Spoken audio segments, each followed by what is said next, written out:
어제는 우리가 에스라의 기도에 대해서 봤습니다. 오늘은 그와 이스라엘 재건에 앞장섰던 파트너, 동역자죠. 느헤미야의 기도에 대해서 살펴보도록 하겠습니다. 느헤미야는 행정관이라고 말씀을 드렸어요.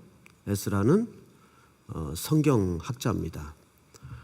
이 두 사람의 절묘한 콤비는 이스라엘 재건에 굉장히 중요한 역할을 감당했어요.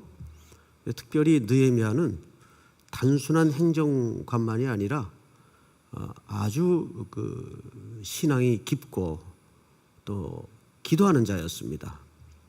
특별히 페르시아 제국의 술 맡은 장관이었어요. 아시겠지만 술 맡은 장관은 그렇게 직책이 낮은 직책이 아니에요. 굉장히 고위직입니다.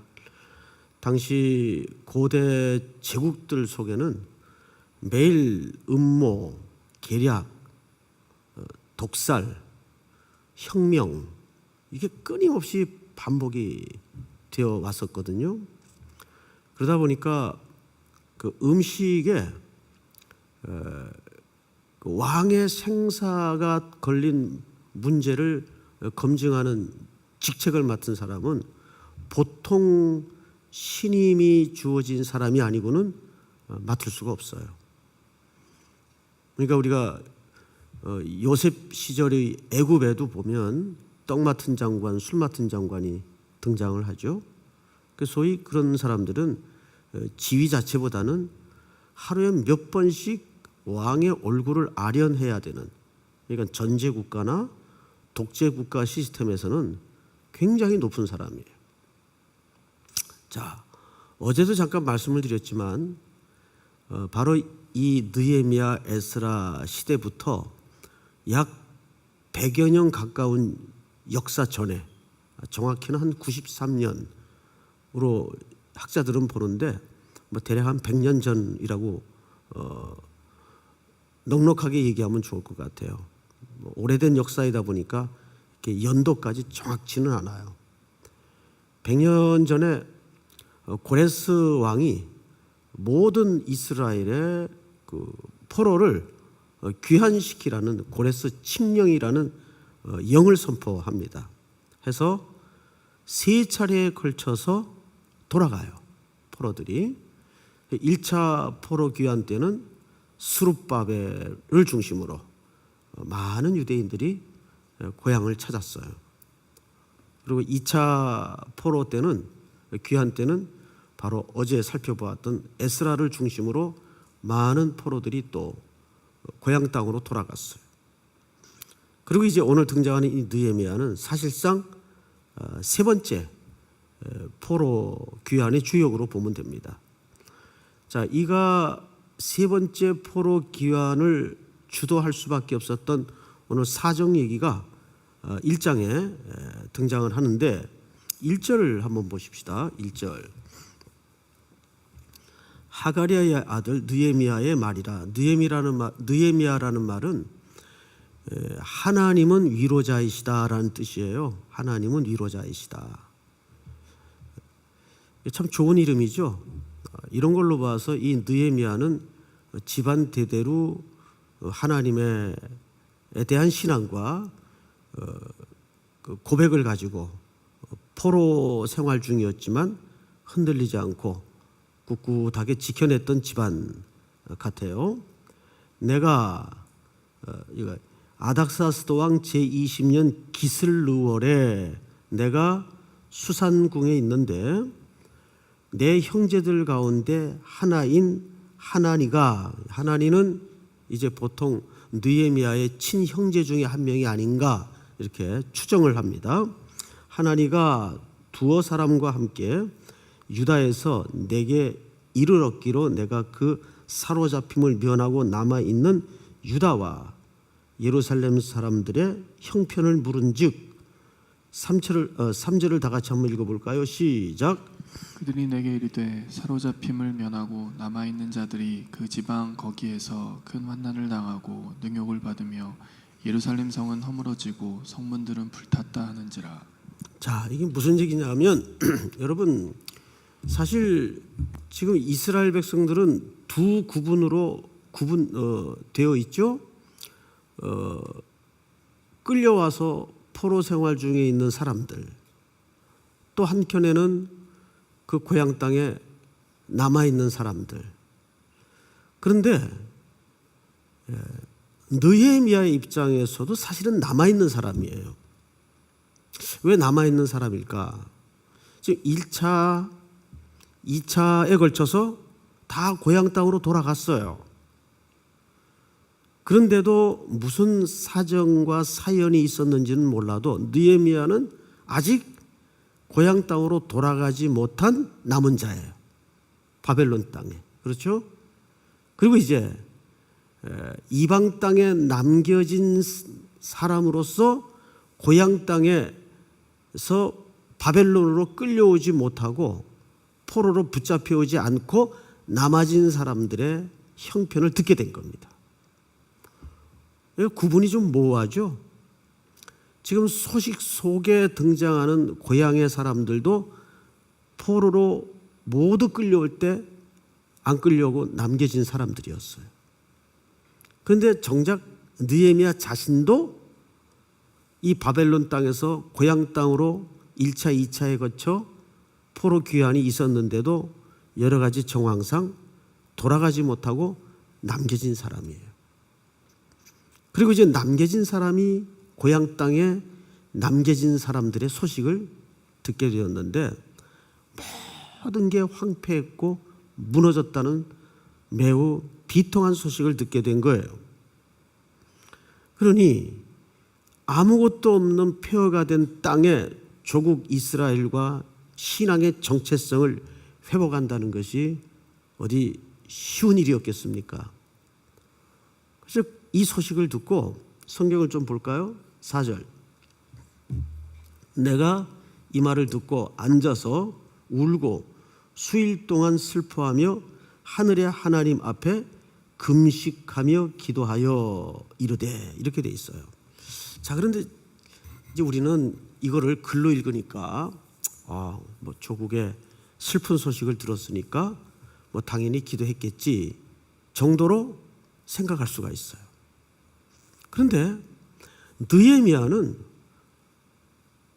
끌려온 사람이 아니라 사실은 이 포로 기간 중에 초창기에 태어난 사람이에요. 그러니까 사실상 2세란 말이에요. 그러면 여러분, 이제 예를 들어서 우리나라 현실을 한번 유비시켜 보면, 저희 어머님이 고향이 이북 분이세요. 당연히 저는 이제 남쪽에서 났고, 늘 어머님 고향에 대한 이야기는 말씀으로 많이 들었어요. 고향이 어떤지도 알고. 그런데 그렇게 마음에 뭐 애잔함이 있겠어요? 북쪽에 대해서? 내가 낳은 현장도 아니고 가본 적도 없는 땅에 대한 정서가 그렇게 공감대가 이루어지겠어요? 그런데 놀랍게도 느헤미야는 거기서 태어난 사람도 아닌데 조국 이스라엘의 이 황폐화된 소식을 듣고 수일 동안 울며 금식하고 기도했다고 되어 있습니다. 자, 그래서 우리가 첫 번째 초점을 한번 띄워주실까요? 첫 번째 한번 같이 읽어볼까요? 시작. 기도는 하나님의 언약을 믿는 행위이다. 느헤미야의 이 금식 기도를 가만히 들여다보면 올곧게 붙들고 주장하는 게 하나 있어요.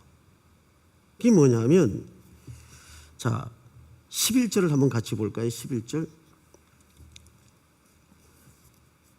주여, 구하오니 귀를 기울이사 종의 기도와 주의 이름을 경외하기를 기뻐하는 종들의 기도를 들으시고 오늘 종이 형통하여 이 사람 앞에서 은혜를 입게 하옵소서 하였나니 그때 내가 왕의 술관원이 되었느니라. 이게 무슨 얘기냐면 8절부터 볼까요? 8절부터 옛적에 주께서 주의 종 모세에게 명령하여 이르시되 만일 너희가 범죄하면 내가 너희를 여러 나라 가운데 흩을 것이요 만일 내게로 돌아와 내 계명을 지켜 행하면 너희 쫓긴 자가 하늘 끝에 있을지라도 내가 거기서부터 그들을 모아 내 이름을 두려고 택한 곳에 돌아오게 하리라 하신 말씀을 이제 청하건대 기억하옵소서.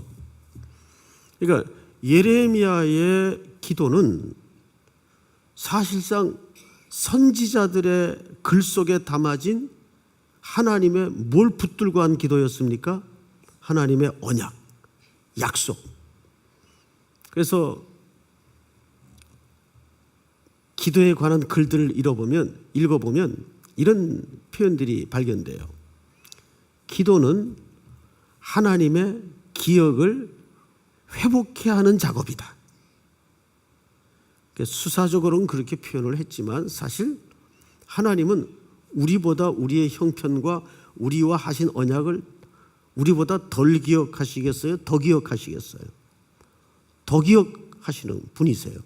더 기억하다 마다요. 사실 기도는 하나님이 우리에게 하신 언약을 기억해야 하는 행위이지만 뒤집어 얘기하면 이런 뜻입니다. 잊고 살았던 하나님의 언약을 우리 속에 회복해 하시는 작업이에요. 그때 하나님도 기억하시는 척 하시지만 하나님은 이미 뭐예요? 그 언약을 쫓아서 언약대로 역사를 경영해 오시고 주도해 오셨단 말이에요. 근데 사실 누가 잊고 살았던 겁니까? 하나님의 백성들이 잊고 살았던 거예요. 그래서 우리는 기도하다가 결국은 뭘 기억하는 자리에로 나아가게 됩니까? 하나님의 약속과 그분의 언약을 기억해내는 자리로 나아가게 되는 거죠. 믿으십니까? 그래서 하나님은 은혜를 주시는 분이 아니라 기도의 자리를 통해서 주신 은혜를 기억해 하시는 분이세요. 그 약속을 붙드는 새벽이 되기를 축복합니다. 두 번째 한번 띄워주실까요? 같이 한번 읽겠습니다. 시작.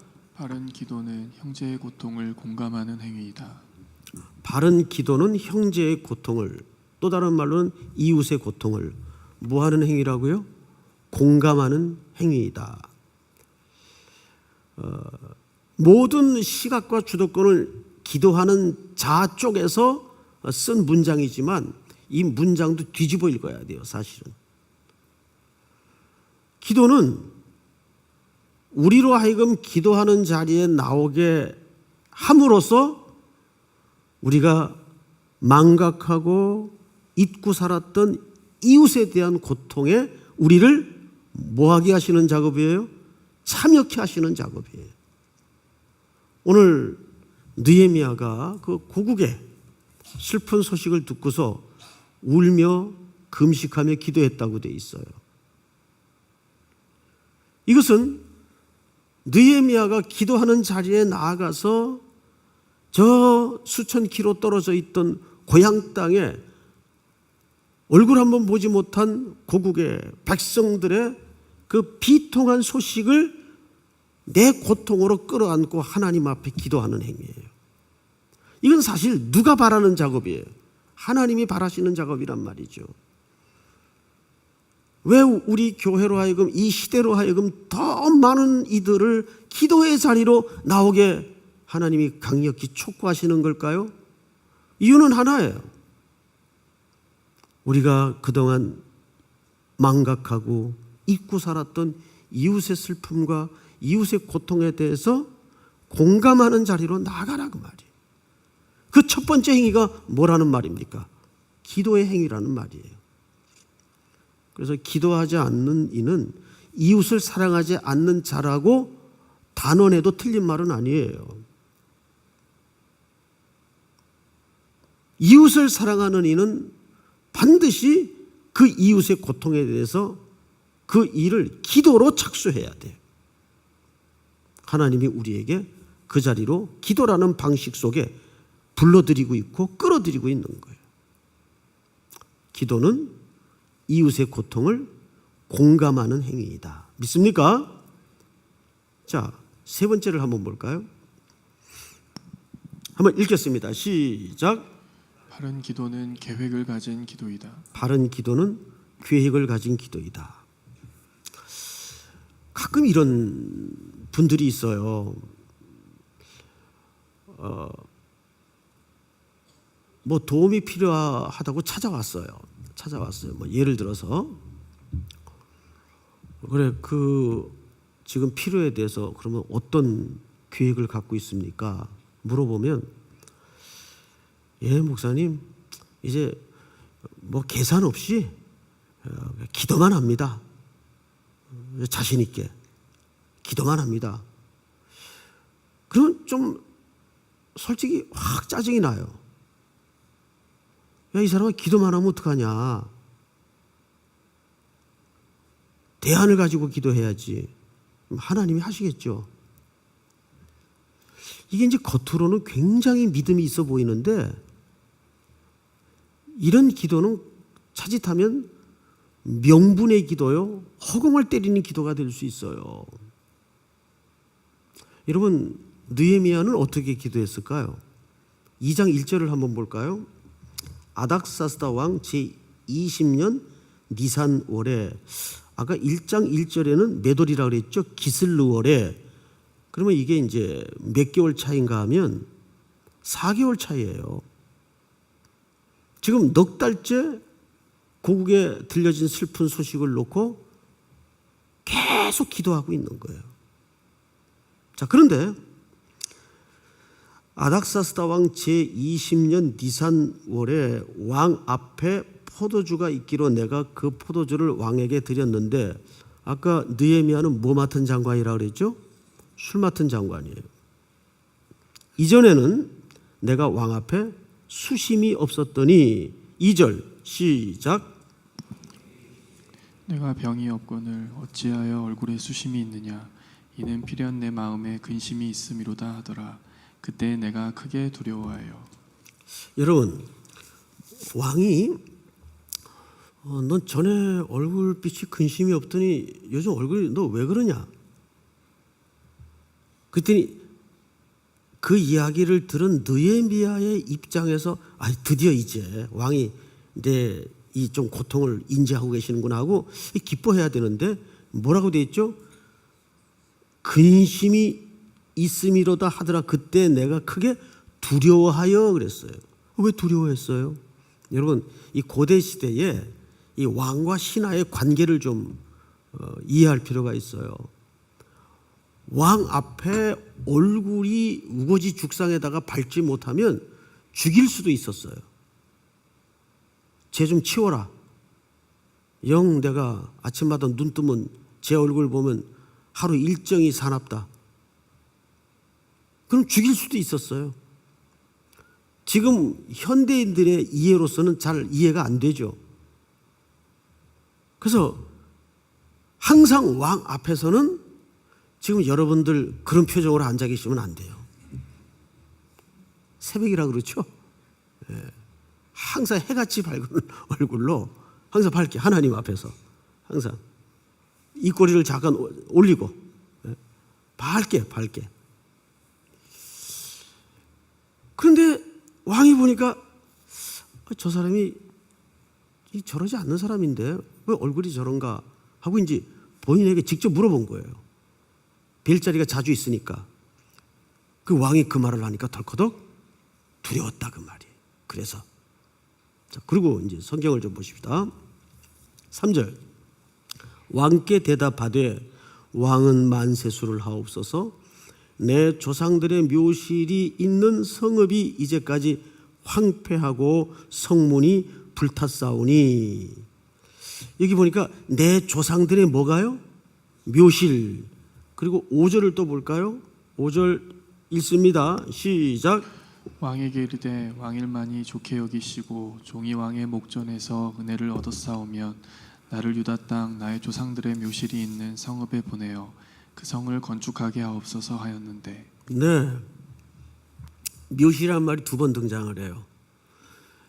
여러분, 페르시아 제국에서 가장 중요하게 생각하는 그 정치 공학적으로 정치의 그 핵심 가치가 뭐냐면 열조의 묘실입니다.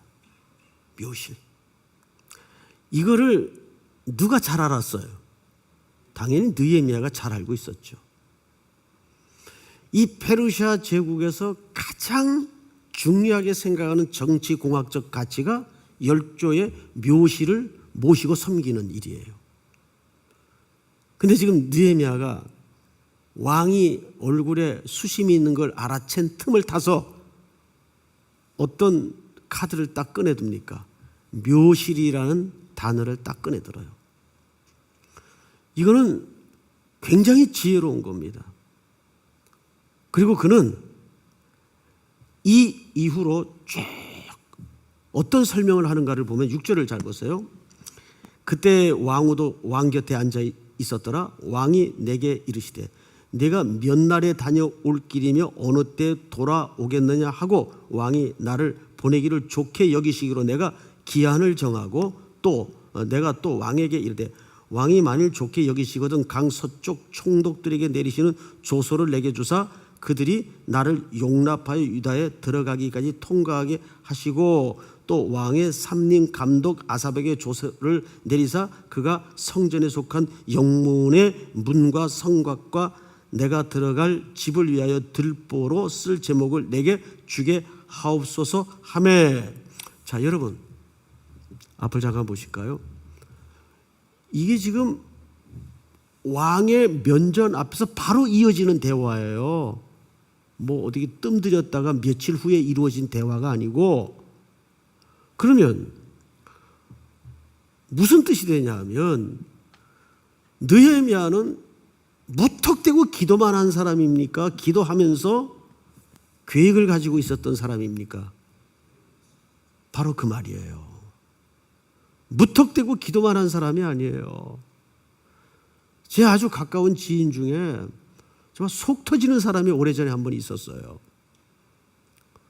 애들 등록금도 없고 끼니가 어려운 집안인데 아빠가 돼가지고 뭐라 그러면 기도하면 된대. 기도하면 등록금도 나오고 먹고 사는 거 다 해결이 되고, 그러면 기도하면서 대안을 가지고 계획을 가지고 뭔가를 해야 될 거 아니에요. 그런데 이분은 정말 기도만 해요. 기도만.